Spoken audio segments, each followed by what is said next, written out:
श्री अभय सिंह यादव जी। एक मिनट गोंदर साहब अभी। धन्यवाद अध्यक्ष महोदय।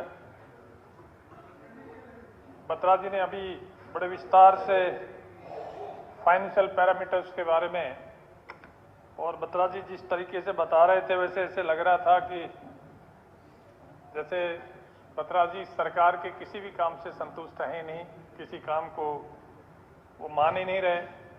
मैं तो सिर्फ, बाकी तो मुख्यमंत्री जी जवाब देंगे जो इन्होंने बातें कही उनका, लेकिन मैंने एक दो बात जरूर कहूंगा कि जितनी बातें बत्रा जी ने कही हैं फाइनेंशियल पैरामीटर्स के बारे में, ये कोई नया ट्रेंड नहीं है, नहीं नया ट्रेंड नहीं है। These trends have been reflecting in almost every budget, in every government. इसमें कोई इस तरह की अचंभे वाली बात कोई नहीं है। वैसे माननीय मुख्यमंत्री जी डिटेल में बताएंगे। मैं तो, क्योंकि मैं समय की सीमा है और मुझे डर लगता रहता है कि स्पीकर साहब पता नहीं कब घंटी बजा देंगे, इसलिए मैं सिर्फ जो दो चार मेरे इंटरेस्ट के विषय हैं जिनमें सरकार ने बहुत सराहनीय काम किया है, मैं सिर्फ उनका जिक्र करूंगा। देखिए, किसान के बारे में बहुत बात होती है, कृषि और किसान के बारे में, और मैं समझता हूं कि हमारी सरकार ने कृषि और किसान से संबंधित जो एक्टिविटीज हैं उसमें जितना काम पिछले इस 8 साल में हुआ है, शायद पिछले कई सालों में इतना काम नहीं हुआ। मैं पहली बात एक एक पॉइंट लेके मैं आपको बताऊंगा। देखिए, बहुत साल से ये काम चल रहा है कि बात चल रही थी कि किसान को न्यूनतम समर्थन मूल्य मिले। सरकारें में बातें बहुत होती रहती थी। आप गोगी जी तालियां बजाना, वैसे चुपचाप बैठ जाए।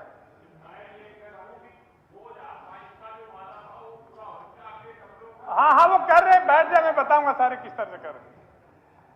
तो एमएसपी की बात होती रहती थी। ये पहली सरकार है जिसने 14 क्रॉप्स को एमएसपी पे खरीदा है।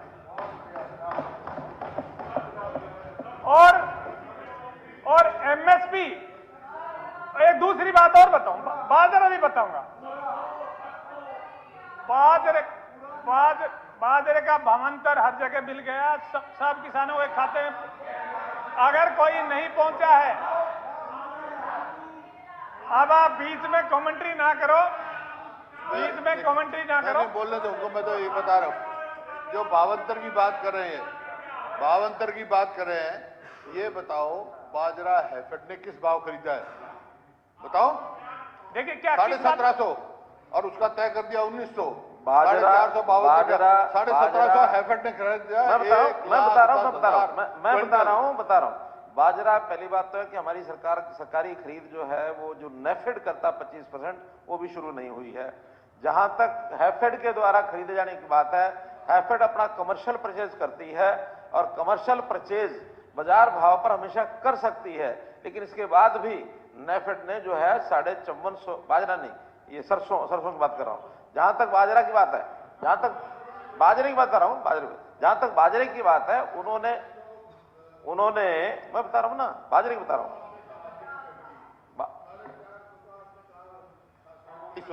450 भावंतर देंगे, लेकिन हैफेड ने 1750 से 1850, जब 450 रुपया तय हो गया, 1,10,000 क्विंटल। मैं क्या कह रहा हूं, 450 रुपया एक रेट तय हो गया ऑन एवरेज तय होने के बाद सरकार ने तय किया 450 रुपया देंगे। बाद में कोई किसी भाव बेचे, किसी भाव खरीदे, HAFED is not government. HAFED अपनी एक पीएसयू है, वो कमर्शियल रेट पर अपने बाजार भाव से खरीद सकती है। चाहे उनको 1750 क्या, उनको 2200 खरीदना पड़ेगा तब भी वो खरीदेंगे। हमने 450 सबको देना है, उसके कम ज्यादा बेचना ये किसान का और खरीदार का दोनों की मर्जी है, जैसा मर्जी करें। देखिए, मैं एक उल्टा साहब, 1 मिनट में क्लियर कर दूं इसमें।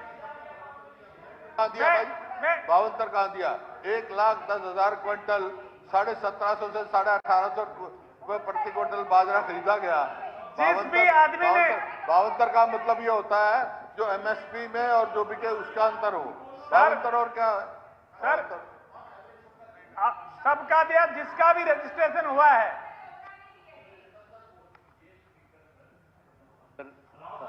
मेरा टाइम नोट कर लेना सर, मेरा टाइम खराब कर रहे हैं। भावांतर की जो बात की है मुख्यमंत्री जी ने, ये झज्जर जिले का 18 करोड़ रुपया गया था भावांतर योजना का, वो पूरा का पूरा 2 करोड़ बटा वापस आ गया सारा के मैं आपको रिकॉर्ड दूंगा, पूरे फार्मर्स की लिस्ट दूंगा जिसमें 2 करोड़ रुपए उनके भावांतर योजना के बाकी है।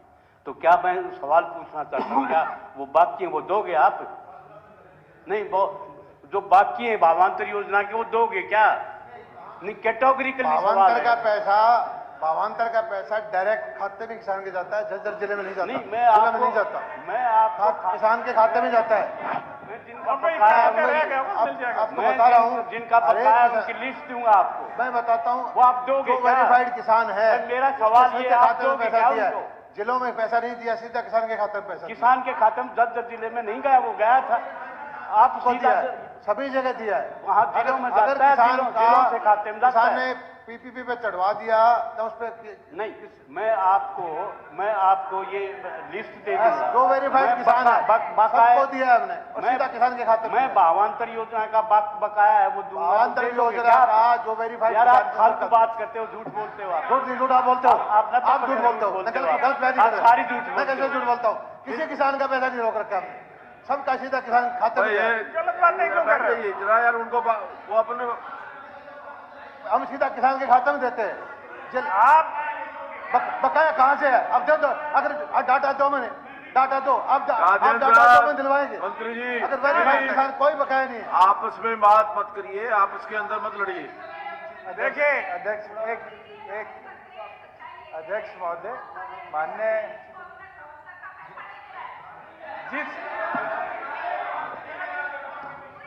अध्यक्ष महोदय, जो माननीय सदस्य ने कहा कि बेरी का, छारा मंडी का कोई पैसा बकाया है, आपने भी बात की। अगर कोई भी ऐसा रिकॉर्ड है, आप सरकार को लाओ, हम वेरीफाई कराएंगे। किसी का पेंडिंग है उसकी भी भरपाई मिलेगा, वो जिसने भी पोर्टल पर किया है उसको पैसा मिलेगा। बैठ जाओ बैठ जाओ। बहुत अब सारी चीजें यहाँ पे डिस्कशन। तो मैं अध्यक्ष महोदय ये बता रहा था कि भावांतर पे पहली बार इस सरकार ने इतनी बीच में अगर इंटरफेरेंस होगी ना, फिर ज्यादा टाइम लगेगा, फिर बाद में आप ही लोग कहेंगे कि हमें टाइम नहीं मिला। और मैं चुपचाप बैठा सुनता रहता हूँ, बीच में नहीं बोलता, फिर मैं बोलना शुरू कर दूंगा। ऐसे बीच में टोका टाकी करोगे। मैं कह रहा था पहली बार किसी सरकार ने 14 फसलों पे एमएसपी पे खरीद शुरू की है, और एमएसपी पे इतना ज्यादा प्रभाव पड़ा है कि बाजरे का भाव एमएसपी स्टार्ट करने से पहले 1100 रुपए मार्केट में बिकता था, वही बाजरा 2300 से ऊपर बिक रहा है मार्केट में। और इसी तरह से सरसों है, सरसों का पिछली बार मंडी में किसान को लाना नहीं पड़ा एमएसपी के लिए, क्योंकि सरसों का भाव एमएसपी से ज्यादा पहले ही मार्केट में था। बैठो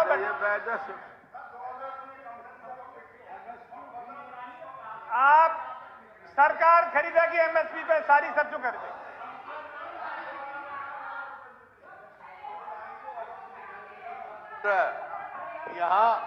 यहाँ कहीं आलू पिट गया, कहीं सरसों पिट गई, मध्य प्रदेश में टमाटर पिट गया, महाराष्ट्र में प्याज पिट गया, और यहाँ पंचकुला में सरपंच और कर्मचारी पिट गए, पिटाई करे जा रहे हैं।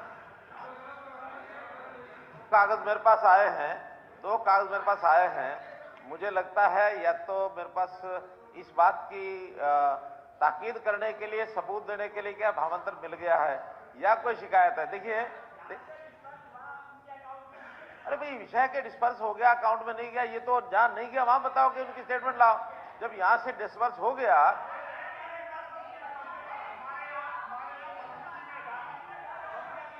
देखिए, अगर इन्हीं दोनों का अकाउंट लाके हमको दे दें कि उनके इस दिन के खाते में नहीं पहुंचा, तब तो कोई प्रमाण है।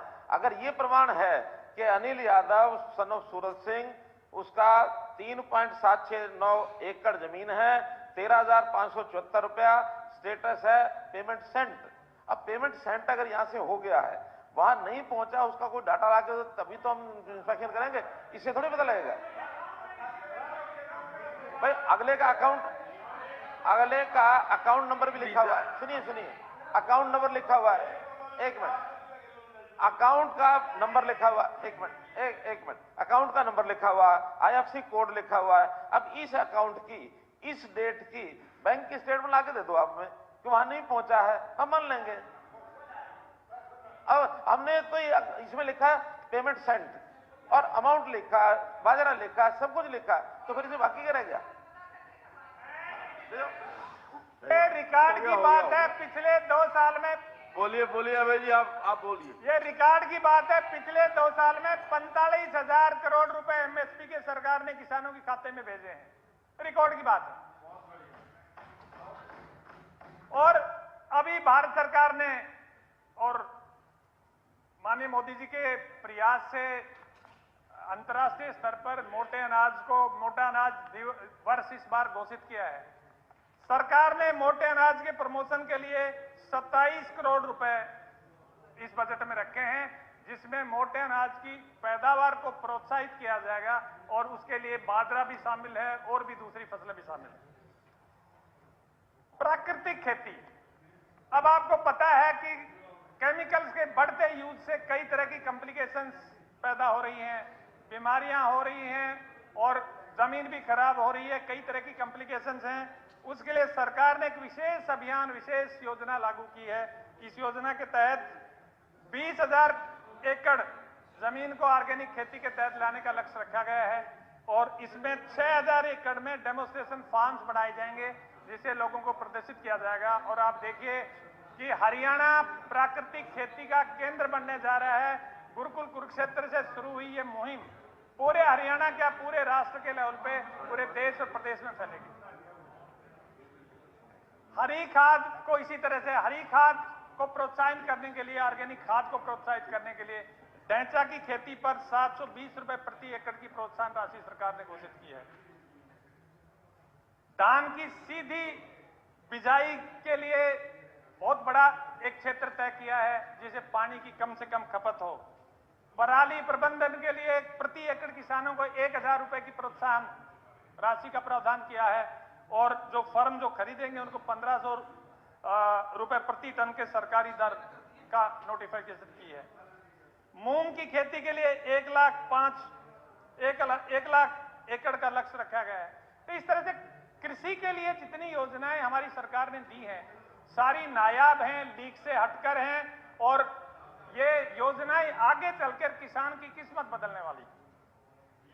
जहां तक सिंचाई की बात है, मैं फिगर्स बता रहा हूं। सिंचाई की बात है, सिंचाई के क्षेत्र में हमारे मुख्यमंत्री जी ने और हमारी सरकार ने बड़े क्रांतिकारी काम किए हैं और सिंचाई में जितने सूखे क्षेत्र थे, एरिड एरिया था, उसमें अटल भूजल योजना के तहत, मैं नकली बात नहीं कर रहा गोगी जी, मैं असलियत ग्राउंड की बात बता रहा हूं। आप महेंद्रगढ़ जिले में आइए, आप आते रहते हो राधा स्वामी सत्संग आश्रम, उसमें नांगल चौधरी के लोगों से पूछिए जाकर, जहां 2-2 फवारे चलते थे वहां 18-18, 20-20 चल रहे हैं। सिर्फ ये। और दाम सिंह जी आपके महेंद्रगढ़ की जड़ तक पानी चला गया। क्या कह रहे हो? मैं तो, आप महेंद्रगढ़ के किसानों, आपके ये जासाबाज बांडोर और ये मडलाना, ये जो गांव है आपके दुलाना वगैरह, वहां मैं आपके साथ चलूंगा और किसानों से आपको वेरीफाई कराऊंगा। आपके हल्के में काम हो रहे हैं, उनको मना मत कीजिए। वो बैठे हैं साथ में आपस में। इसके साथ अब एक हमारी सरकार ने एक नई योजना शुरू की है माइक्रो इरिगेशन की, सूक्ष्म सिंचाई की। और सूक्ष्म सिंचाई में ऑन फार्म वाटर के स्टोरेज सिस्टम हमने शुरू किया है। पहले शुरुआत में बड़े तालाब, 10 ऐसे बड़े तालाब नांगल चौधरी हल्के में बनाए जा रहे हैं, जो 4-4 एकड़ के एरिया में 15-15 फीट गहरे पक्के तालाब बना रहे हैं, जिसे माइक्रो इरिगेशन के जरिए पानी दिया जाएगा। इसी तरह से 4,000, इस बजट में 4,000 ऐसे वाटर टैंक बनाने का लक्ष्य रखा गया है। और ये बहुत अनूठा प्रयोग है। जो बारिश का पानी है, बारिश के पानी को हेड पे स्टोर जहां नहीं होता, वहां टेल पे स्टोर करके हम इस योजना को आगे बढ़ा रहे हैं। और नहीं, इसी साल बना देंगे हम। और इसी तरह रिचार्जिंग की स्कीम्स में हमने ये दान सिंह जी अभी मना करे थे, इनसे पूछो, दोहान और कृष्णावती नदी दोनों को हमने 20-20 जगह कम से कम जोड़ा है और उनमें पानी पूरा का पूरा बरसात का जो फालतू पानी जाता है हम उन नदियों में डाल रहे हैं।